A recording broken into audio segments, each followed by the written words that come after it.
Hi, this is Penny V from Cascade Library. It is 6:30 on Tuesday night, so it's time again for KDL's What We're Reading. Tonight, I am so excited. I have a scoop tonight because Kendra McNeil hasn't been on a lot of media, but she is one of the most fascinating people I have met during the series so far. She is the founder and owner of We Are Lit multicultural bookstore. It's online and it pops up and it's moving to a semi-permanent location. Kendra, tell us about We Are Lit. Yeah. So hello, I'm Kendra, and so We Are Lit is a multicultural bookshop where the collections feature books across all genres, and that represents Black writers, Latino writers, and just different cultures. Yeah. Yep. So it launched almost 3 years ago. In November, it will turn 3. And it started as an online bookshop and then evolved into a pop-up bookshop around West Michigan. And Oh, yes. And so that has been an amazing journey to bring the bookshop offline and have opportunities to connect around books with the community. Yeah. yay. And when you talk about multicultural books, are you talking about picture books, adult kind of books? Where's your niche, or do you have one? So the bookshop sells books for all ages. So from young readers all the way up through adults and across all genres. So yes, so picture books, sci-fi, fiction, romance, all of that. Hi. Oh, I have to see your bookstore. And not only that, but Kendra, tell us about the Black Book Exchange Box. I am so excited about this. Yeah, so the Black Book Exchange Box was founded by Ari Wade, who is a lifelong Grand Rapids resident. Oh, really? Yes. And so it is a nonprofit organization whose mission is to make it easier for people to discover, read, and share books written by Black authors or that thoughtfully represents Black people and culture. And so right now there are 6 Black Book Exchange boxes in the city of Grand Rapids in 5 different neighborhoods, and lots of plans to expand, to have more book houses, and to bring more programming around long-term reading and literacy initiatives in the city. If somebody wants one of these Black Book Exchange boxes, like near them or in their neighborhood, can they get in touch with somebody? Can they ask someone? How would that work? Yeah, so actually, the best way to do it now would be to visit the Black Book Exchange Box's Facebook page. And so there is information there where they can connect with us and get an interest form if they would like to have a book box. Yeah. That'd be so great. KDL started. We do a little free library in the airport. The Gerald Ford Airport, just so people can read books when they go on the plane. Don't have to worry about leaving them there. I utilize that. Yeah. Maybe in the future we can talk about, making sure that we have multicultural offerings there in that box and kind of cross-pollinate that a little bit. Yeah, that's I'm making this up as I go. I think this is a great idea. Yes, I think so too. And I actually enjoy when traveling. I've even had the Uber driver waiting before because I forgot to pack a book to leave with her. And so I'm like, wait. I'm like, I gotta go back and get a book to leave at the yeah. And you're part of something called I'm gonna get this wrong. Well-Read Black Girl. Tell me about that. Yeah, so Well-Read Black Girl is actually a literary platform that's based out of New York. The founder, Gloria Edom, is based out of New York. And a couple of years ago, she partnered with the American Bookseller Association to bring her Well-Read Black Girl platform to independent bookstores nationwide. And so I became a local ambassador for Well-Read Black Girl. And so for almost 2 years now, we've been meeting and around books and social activities that just celebrate sisterhood and that is meant to uplift women authors and things like that. So that it's Well-Read Black Girl is very near and dear to me. I cannot imagine a better person to come on my show and recommend a book to everybody. I mean, you just read your long credentials.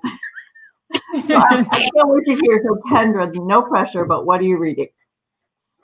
So what am I reading? I don't just read one book. I'm a serial reader. So what am I reading? I would share Humans, which just came out by Brandon Stanton. And this is it's a photography, I call it a photography travelogue book. The author started a movement, Humans of New York, and he's a street photographer. And he kind of took his love for street photography and connecting with people worldwide. So Humans is his collection from traveling to over 40 countries and connecting with strangers in photography and conversation. And it's just a fascinating read, and to just see the vibrant images and the stories of people from all around the world. So that's amazing. My bedside book. That's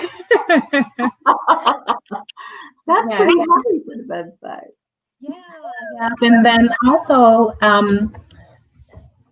in relation to Well-Read Black Girl, I'm reading this self-help. I'm trying to make sure that the book is in the frame. So if you see me moving side to side. You see the author very well because it's kind of tiny though. Who's the author?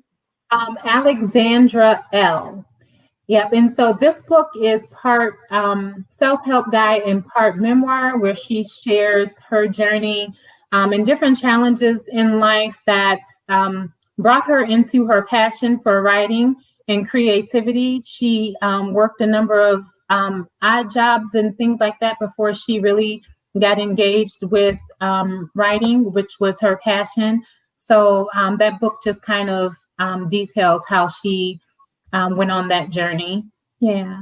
Oh, nice. Is it kind of inspirational then?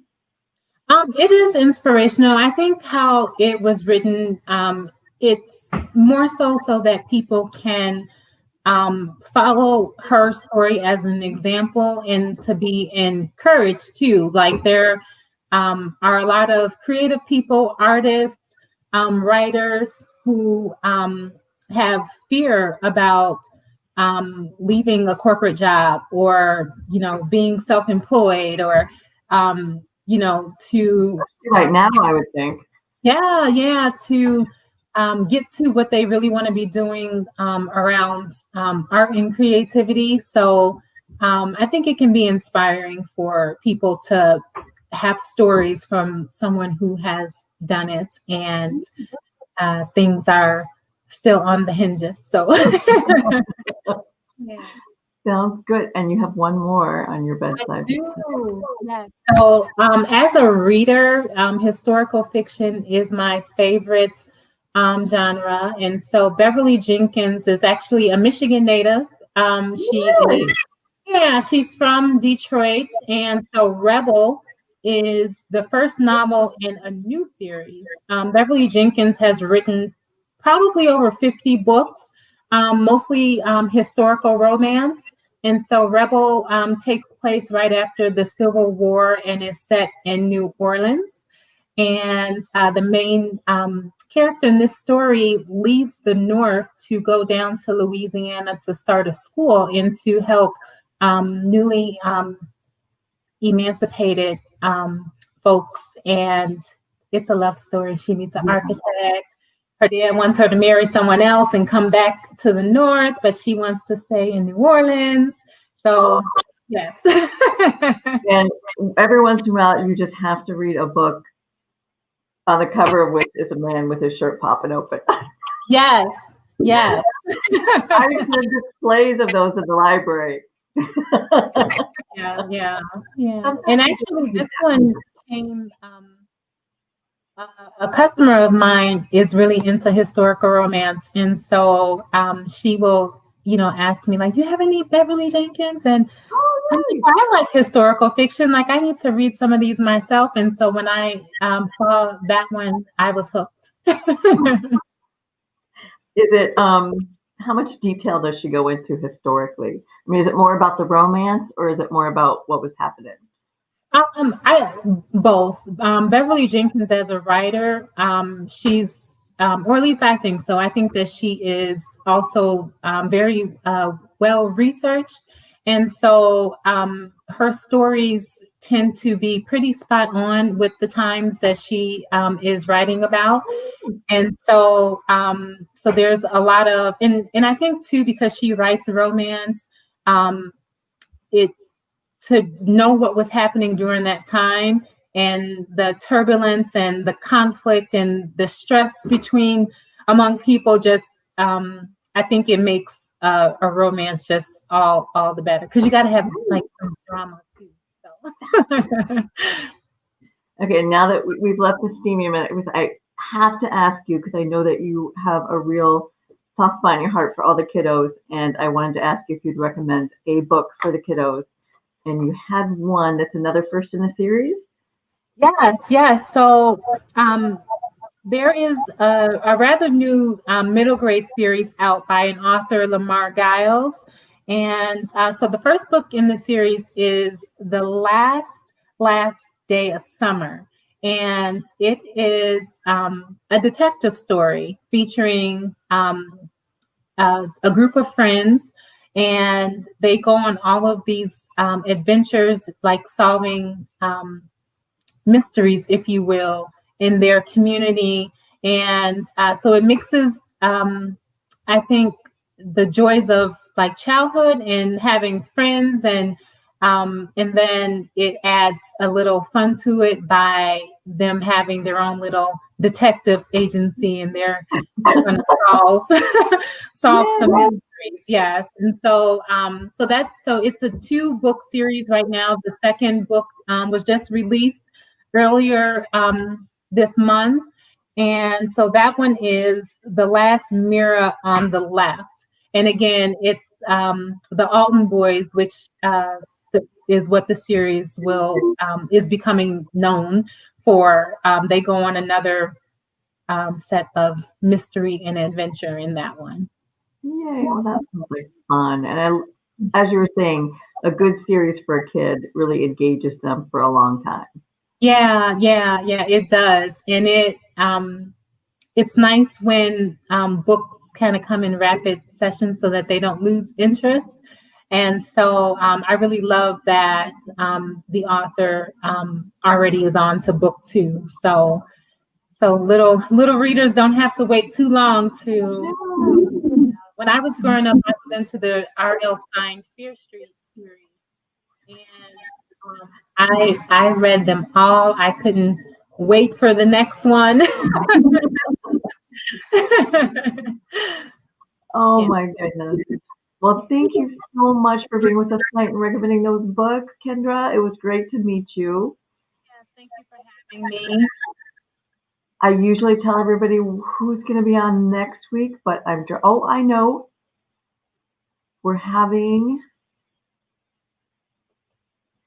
I am terrible at names. So we have a fabulous person next week. Please, next Tuesday at 6:30, which is also Election Day. So after you voted next Tuesday, please turn us on KDL's YouTube or Facebook channel, and we'll see you then. Thanks to everyone for joining us tonight. Thank you, Kendra. Yes, you're welcome. Thank you again for having me.